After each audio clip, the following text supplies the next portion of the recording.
Good morning. Ayan. Kaatid ko lang kay Lani. Nabuksan ko yung kalaan. Wala pa pala akong nagawa. Ayan. Ayun, ano ba? Memory gap na naman. Ayan. Kaatid ko lang kay Lani. Tapos yung luluto tayo na ewan ko kung paborito nyo to. Pero pinaka-paborito ko to eh. Oh, Sunday. Oh, Monday. Oh, Tuesday. Oh, Wednesday. Oh, Thursday. Oh. Yan o. Dulong ng palad. Lalagyan natin ng itlog. Yan. Tapos, eto. Puset. Pipirituhin lang natin yan. Nalalagyan natin ng toyo. Yun lang yan. Masarap din yan. Kaya yun. Seafoods tayo pag may time. Ito masarap to kasi. Ito talaga paborito ko to. Itong dulong ng palad. Nung nasa Kalamba ako, yan, inaabangan ko yung nagbebenta niyan. Tinatakal-takal pa eh. Ewan ko kung meron pa doon sa Kalamba na ganyan. Kaya yun, luto na tayo. Yan. May ulam na sila eh. Ham, itlog, tapos to. Yung lumpiang Shanghai. Pero ako kasi, ito yung gusto ko. Itong dulong ng palad. Dito na natin ilagay. Sarap kasi ito eh. Ano? O, di ba? Nakaganto dito. Nakasiplak pa eh. Dalawa siya. Ayan. Kumakain ba kayo nito?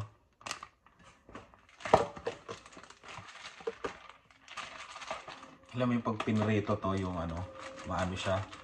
Parang mabango. Sipin nyo, pag itong kinain nyo, parang ang dami nyo kinain isda. Di ba? Mamaya na natin lutuin yung puset. Ito na lang muna. Parang i-omelette natin. Si Dylan kumakain ito. Pati rin naman yung dalawa. Pero si Dylan talaga, ayan. Pag nagustuhan niya. Eh si Dave naman, minsan namimili rin. Tsaka si Lian. Pero si Dylan yan. Kaya nakakatawa.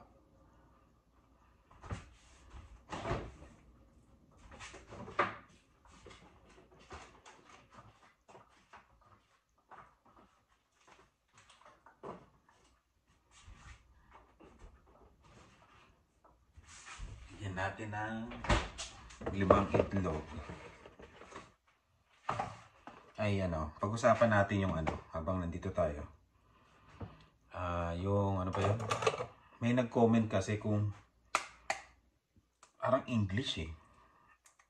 Yung sa last vlog natin yung yung sa healthcare system daw dito kung okay. Yan, kung okay daw. Parang nasabi niya namin yun sa mga dating mga vlog namin. Kasi daw marami na daw Pilipino yung umaalis dito sa Canada. Gawa ng yun, healthcare system, tapos mataas yung cost of living. Yun, marami daw umuuwi. Totoo ba talaga yun? Siyempre, nako-curious kung totoo ba talaga yun. Kasi baka sa vlog lang, di ba? Sa ngayon naman, may nababalitaan ako, hindi naman umalis sa cost of living. Parang lang, na umalis ng Canada kasi parang yata, hindi para sa kanya yung Canada. Wala kasi nawalan ng status. Kaya umalis ng Canada, yun. Nawalan ng status kasi umalis ng Canada. Pero yung umalis dahil sa cost of living, wala pa akong masyadong nababalitaan na gano'n. Wala pa akong nababalitaan na Pilipino, pero meron ibang lahi. Ayun. Kasi sobrang kasi yung mga ibang lahi kasi 'di ba ano, ang tataas ng mga posisyon yun sa ano, sa bansa nila, 'di ba? Mga doktor, mga accountant, mga ano ba to? Engineer. Basta mga matataas yung mga posisyon. Kaya pagdating dito, hindi nila magawa yung ano, yung trabaho nila. Tapos makahanap man sila ng trabaho na hindi pa yun ang gusto nila, eh hindi kaya nga ng cost of living, di ba? Lalo na pag nandun sila sa city na malaki. Ayan yun. Yung mga Toronto, ganyan. Tingnan nyo, milyon yung bahay, di ba? Meron yung ano ba yun? May naano ko yung parang basement yata, 2,000. Parang ganun, $2,000 basement. Tapos maliit lang, parang ganun. Kaya, isipin nyo yun, 2,000. Tapos kung magbabahay ka, ang mortgage mo 4,000, 3,000 plus. Diba? 3,000 plus. Paano na yun? Kung sumahod ka lang ng ano, 1,500 bi-weekly. Eh di sa bahay lang napupunta yung sahod mo, diba? Kaya yung iba, talagang ano, yun, talagang umaalis, diba? Isipin mo yung ano, bayad sa bahay, grabe. Kaya nga kami, ay napanood pa nga namin nila ni Kapon sa CBC. Yung ano, yung mga tumataas na ano, na interest rate, grabe. Grabe talaga. Kasi kami 1.69 lang kami ha. 1.69. Kasi pandemic kami kumuha. Lipat ko dito, kumahalo. Pandemic kami kumuha nun eh. 1.69%.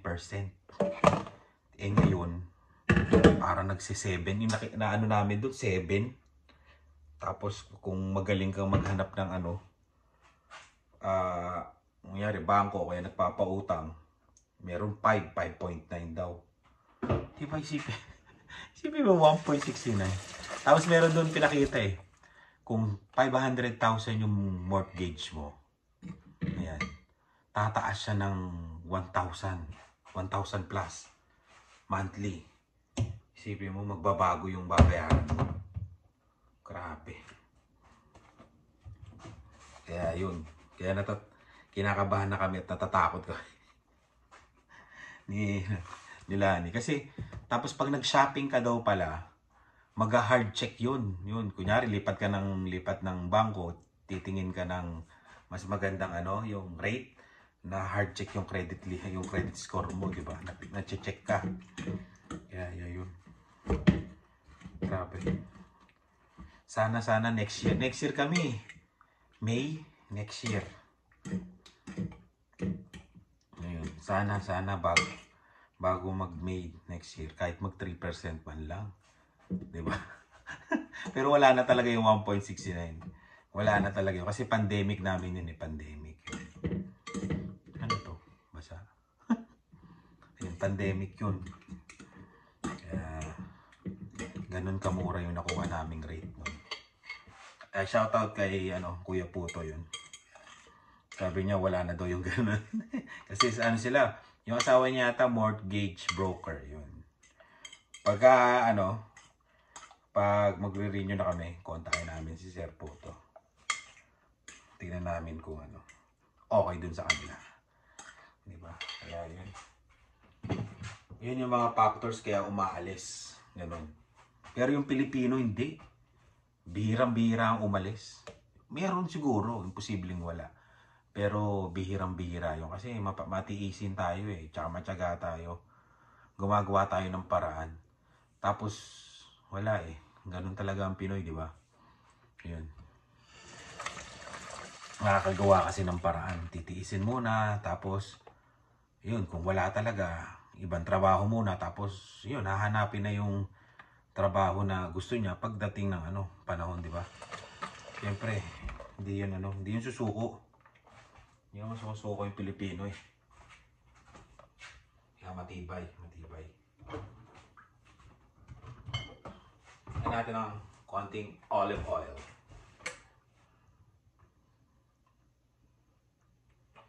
Ano lang naman yan. Ito yung binibili namin sa Costco. Ayan. Italian. 100% Italian. Huwag masyadong initin maigi ang olive oil. Okay na yan.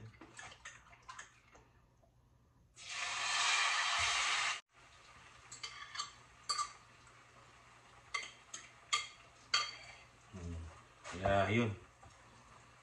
Yung healthcare naman, yung sinasabi na ano, okay naman, okay na okay nga eh. Kasi di ba pag nanganak ka, di ba ito nasabi ko na dati ito eh. Pag nanganak yung asawa mo, di ba wala ka namang babayaran. Wala kang babayaran. Yun nga lang, pababalikin ka pag hindi pa siya yung may CM na parang may sinusukat, di ba? Alam nyo naman yun. Pag hindi pa talaga tamang CM, pauuwiin ka. Ganun dito. Uuwiin ka. Pabalik ka na lang. Kaya, kailangan pagpunta mo sa ospital, sigurado kang yun na yun. Uuwiin ka. Pero, libre lahat. Nung nagpa-opera ako, di ba, libre lahat. Sila pa nga nag-thank you sa akin eh. Thank you, sabi ng mga nurse. Kaya, yun. Yun nga lang, yung sinasabi na mag-aantay ka ng matagal. Oo, matagal talaga. Kasi inuuna dito yung mga grabe. Yung triage na sinasabi, di ba? Yun, shoutout, Sarah, yan. Nurse yan, nurse. Kay Kuya Julian at kay Noah, yan. Shoutout sa inyo.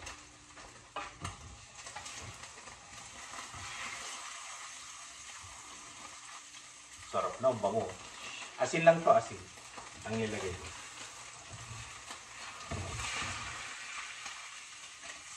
Ang problema dito, hindi ko siya ma-perfect yung pag ginaganong. Kaya minsan, ini-scramble ko na lang din. Ito muna ang lulutuin ko. Maya-maya na yun ng konti. Yun,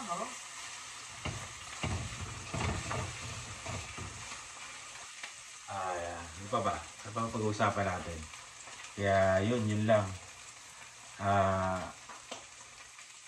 Hindi masyadong Pilipino yung umaalis, pero yung mga ibang lahi, yun, umaalis. Kaya, yun. Lutuin ko muna to, tapos kakain ako, mamaya, usap ulit tayo. Durog. Pero okay na yan, sa akin lang naman. Mamaya, lulutuin ko yung para sa kanila. Yo! Aalis kami! Gina G no? Gina G kami ngayon. Kasi alis kami for interview. Wow! Let's go! Ito na kami. Malapit na kami. Sa paroroonan namin. Good luck, good luck! Ayan, for interview. Ito medyo maganda to kasi malapit sa niya, sa kurso niya. Ayan. Ay! Kaya medyo sana. Referral din ng kaibigan. Kaya talaga, maraming salamat sa mga kaibigan natin.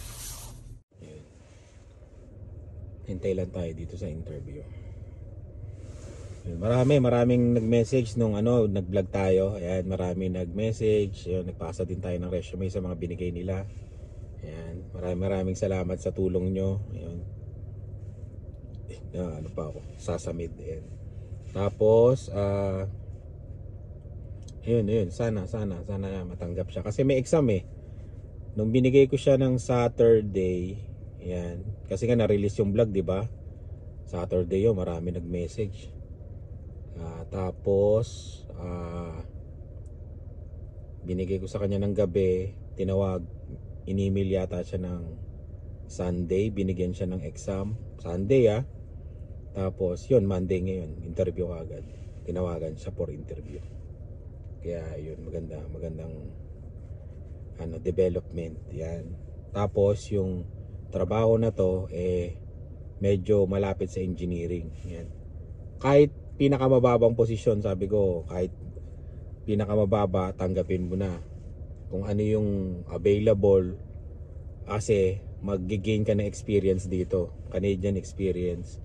At maganda tong simula tong trabaho na to. Sabi ko nga sa kasi to, sa construction, parang interior yan. Maganda kasi to maging experience dito kasi napakamahal ng labor dito. Yung experience na magigain mo dito, pwede mong i-adapt sa labas o kaya mismong bahay mo, di ba? Isipin nyo kung gaano ko kamahal ang labor dito pagka nagpagawa ka. Kaya yun, sabi ko, ito rin yung isa sa pangarap kong trabaho. Sana nung dumating ako, sana ito yung nagain kong experience. Kasi napaka in demand ng trabaho na to. Kahit sino, basta magkakabahay at magkakabahay ka kasi, 'di ba? Magagamit at magagamit mo. Tapos marami rin naghahanap ng experience na to. 'Di ba, yung mga gumagawa ng bahay. Nagtatanong, pwede mong gawin, 'di ba? Kaya yun, maganda. Pwede ka rin mag-business. Kaya sana. Tsaka salamat sa kaibigan natin na nagbigay. Ayun. Wait lang tayo dito.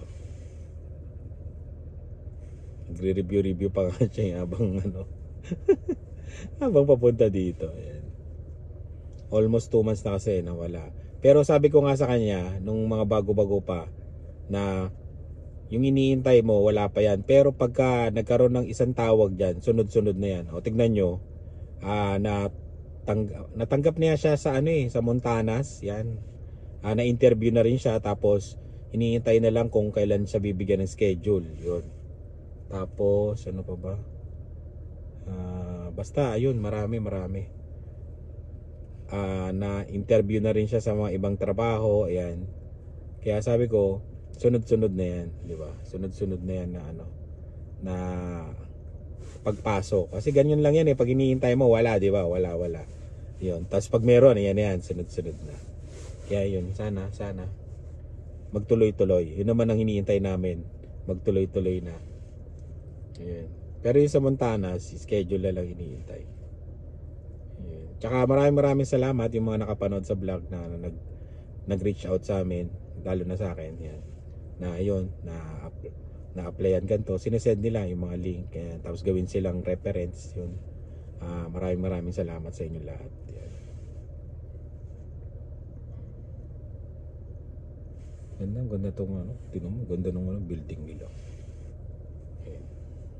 Di ko muna papakita sa inyo kasi di pa siya hire. Saka na pag na-hire. Yan, sasabihin natin. Kaya yun. Tsaga-tsaga lang naman talaga, tignan mo. First time namin naka-experience ng ganito. Ang tagal na, 2 months walang trabaho. Ayun, tsaga-tsaga lang talaga. Pero talagang mahirap talaga ngayon. Yung network talaga, tsaka referral talaga. Kung may kakilala kayo, yun talaga makakatulong sa inyo. Kasi yung mga apply sa Indeed, ganyan. Mahirap talaga, mahirap. Lalo na pag walang referral. Talagang ang competition ngayon, yan. Medyo tight na talaga. Sa sobrang dami na. Kasi dati wala namang katao-tao dito sa Regina, di ba? Hindi naman yung, di ba, walang tao talaga, pero konti pa lang dati. Ngayon kasi nagdatingan yung mga landed PR, yung mga student, di ba? Yung student, di ba, naghahanap ng trabaho. Kung may kasama silang asawa o common law, maghahanap din ng trabaho yon, di ba? 2 yon. Kaya yon, marami talaga. May lumabas na Pinoy, parang namumukaan ko. Parang kakilala ko pa yata sa mukha. Ayun. Parang may kakilala yata ako dito. Ayun. Kaya yun. Talagang competition. Kaya tsaga-tsaga lang sa mga bago dadating yan. Sana makahanap kayo agad ng trabaho pagdating dito. Ayun. Sabi ko nga sa kanya buhay Canada, yan na yun. Buhay Canada, mararanasan mo na lahat. Hindi katulad sa Pilipinas na siya saglit lang daw Hindi siya nababakante, madali siya makahanap. Kasi nga yung credential niya, di ba? Dito kasi iba na. Tsaka dito, kahit anong trabaho talaga, applyan mo talaga. Ayan.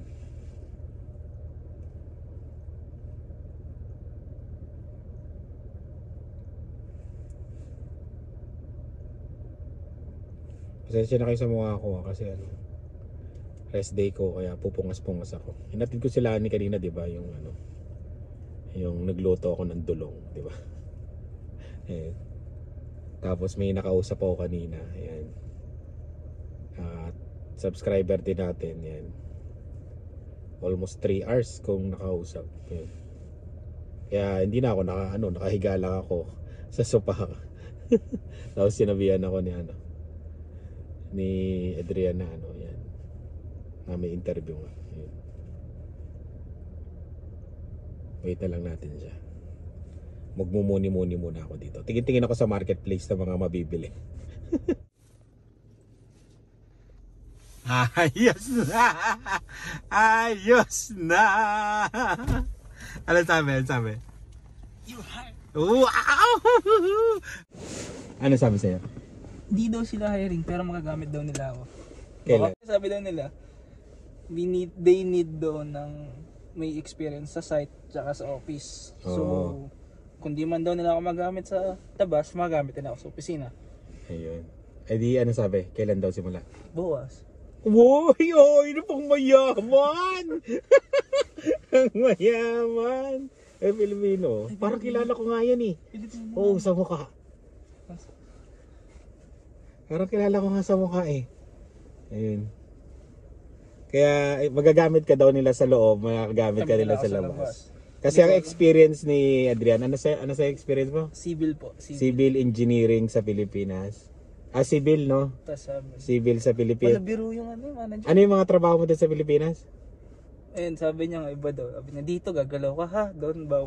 Sabi Doon. niya, anong ka na? Doon, kung lagi ka nagtuturo, di pwede dito ha. Oo, ganun dito. Sabi, more on physical tayo dito ha. Oo. Sabi ko, yes sir. Tapos ano siya, pwede kang gawin. Kasi ano mo yung mga trabaho mo dati sa Pilipinas? Mga nag-AutoCAD. AutoCAD, ganun. Drawing tsaka sa labas. Sa labas, project ka, di ba? Project coordinator. Coordinator, ganun. Hired na. Wala na yung walang trabaho. At least ngayon may hired ka na. Ayos, yun. Congrats. Salamat sa Diyos. Salamat. Tingnan mo sa tagal mo nag-intay na 2 buwan, walang tumatawag sa'yo, walang tapos may tumawag na isa na interview ka nagsunod-sunod. Tapos baka eto. Ito paling sa Spoolie, okay kaya yan? Oo, okay lang yan. Ayun, iba, eto talaga siguro yung para sa'yo. Tsaka maganda tong experience na yan. Willing po ako sa kahit anong trabaho. That's good, sabi niya. Basta kahit anong trabaho. Kasi magandang kumpanya to, i-absorb ka nila ko to. Sa kanya, kahit po hindi na-align, sabi niya. Actually, hindi naman daw siya align masyado, pero magagamit. Hindi pa align kasi syempre nga, 'di ba?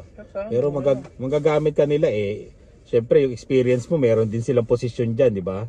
At least pwede ka nilang kunin nga. 'Di ba ang sabi sa iyo? Bitawan bigla. Yes. Sabi kasi right now we're not hiring but I'm going to hire you. Sabi ko, parang ang bigat ng pakinggan. Ibig sabihin, kailangan kanila nakita yung credential mo 'di ba? Kaya ayun. Baka moody lang pala, good mood lang pala ngayon. Ayun. Mabait naman yung puti. Mababait yung mga puti. Talaga. Binibiro pa nga ako, nagdadrugs ako eh. Ano sabi sa'yo? Sabi, you look so young, nagdadrugs ka ba? Feeling ko hindi. Sabi niya, ganun pinangalan ako. Sabi ko, yes sir, I'm not using any drugs. Sabi niya, gusto mo? Ganun pa ako. Hindi rin, sabi niya. Buti naman, sabi sa akin. Kasi ang ayaw nila dito yung uma-absent. Kasi ang hirap ng kumuha ng tao dito. Lalo na pag nag-summer, nawawala 8 to na. 10 hours yung shift. Ako nagagawa ng bahay. Oo, naswerte eh. Kaya nga sabi ko, yung experience na yan, magagamit mo pag kumuha ka ng bahay, di ba? Oo, Yan ang nagagawa pinakagusto ng kong bahay. trabaho dito. Kasi sa mahal ng labor dito, di ba? Yan ang gusto ko, yung mga ganyan gagawa. Kung yung kaya lang natapatan yung sahod ko, lilipat ako dito eh. Sabi niya, Ayan. Yung salary, bukas pa. Kasi siya. Pero kahit yun, at least may trabaho, maganda yung trabaho. Yung experience makukuha mo, ayun, may Canadian experience ka na. Pag tumawag sa iyo yung sa Montana, sabihin mo wag.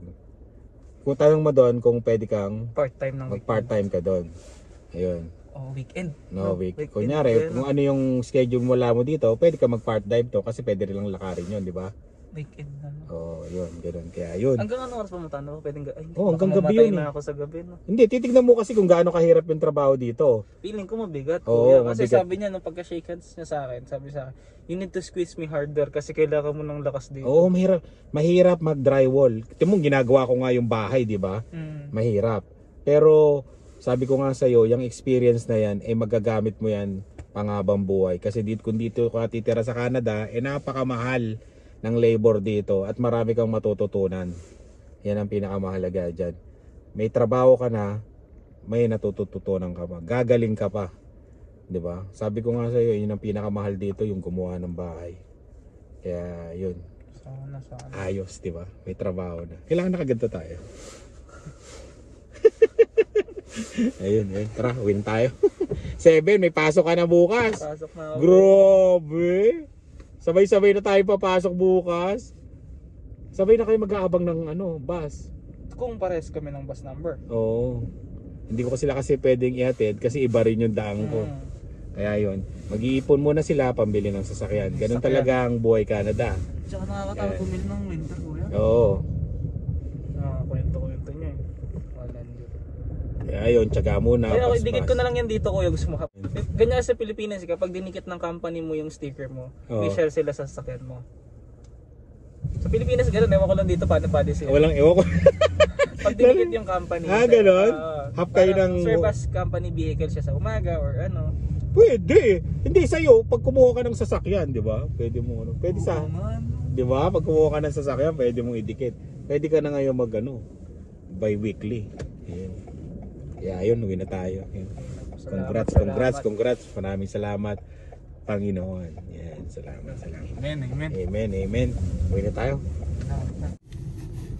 2 months na. 2 months in the making. O, di ba? 2 months. Sa tingin ko, ito yung para sa'yo. Tsaka, masaya ako kasi gusto ko talaga din yung trabaho na yan eh. Kasi nga, di ba, ginagawa ko yung basement.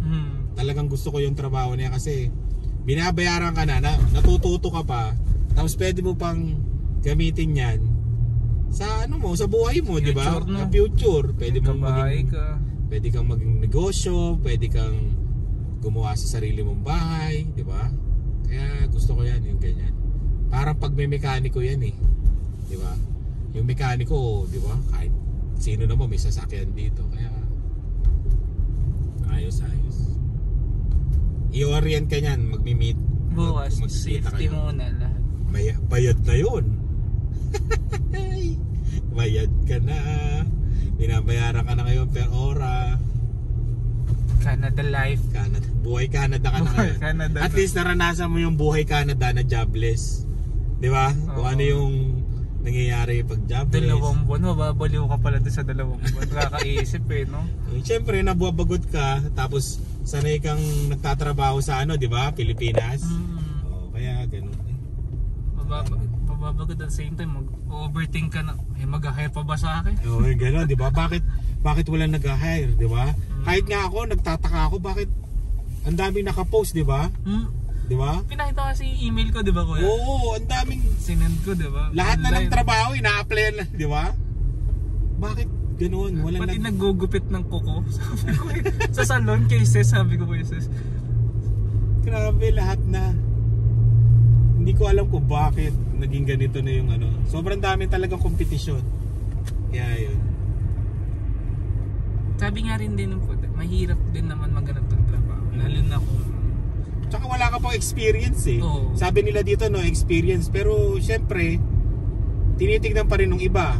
Sabi nila magagamit ka nila sa opisina, di ba? Kaya pag doon nga ako kinabahan, sabi niya, hindi kami hiring pero baka daw, maybe, sabi niya, maybe we can use. Sabi ko, mamaya, lay off ako na ito pag Hindi, hiring talaga sila, nakapost di ba? Mga Pilipino, sir ng sir daw. Sabi ko, sanay lang kasi. Pero dito, bawal. Yun ang sabi niya. Bawal dito.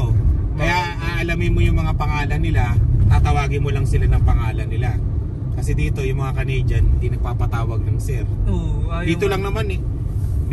Yun lang, may kilala akong Pilipino dito, gusto niya pa patawag sir sa kanya. Pwede yung ganun.